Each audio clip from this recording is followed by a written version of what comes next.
Ayan, magandang araw po ulit sa mga kapwa ko content creator dyan. Ayan, mag-share lamang po ako para po dun sa mga naguguluhan kasi yung iba po dyan nakita ko sa comment is wala daw po silang star sa tools. Well guys, hindi po kayo nag-iisa kasi wala rin po akong star sa tools.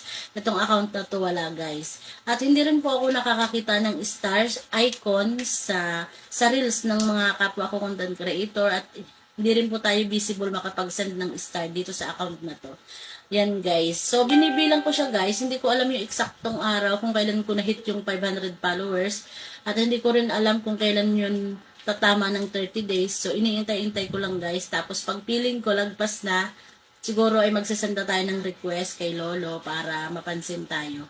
Kung magkakameron nga tayo guys. So, i-share ko sa inyo guys kung kusang magkakameron kapag eligible na tayo talaga dapat doon sa star or kailangan nating mag-request. Hintay-hintay lang po. So, hindi po kayo nag-iisa kung wala po kayong star sa inyong mga tools. Ang laman po ng tools ko ay bonuses, in-stream ads, at subscription. So, kulang pa rin po. Wala pa rin po yung live ads. No? So, hintay-hintay lang po tayo. I-share ko po sa inyo kung ano mangyayari. Ayan guys, sana po nakatulong po sa inyo. At papalo naman po, pa-like, pa-share para po sa ating iba pang mga tutorial. Yun lamang po at maraming salamat.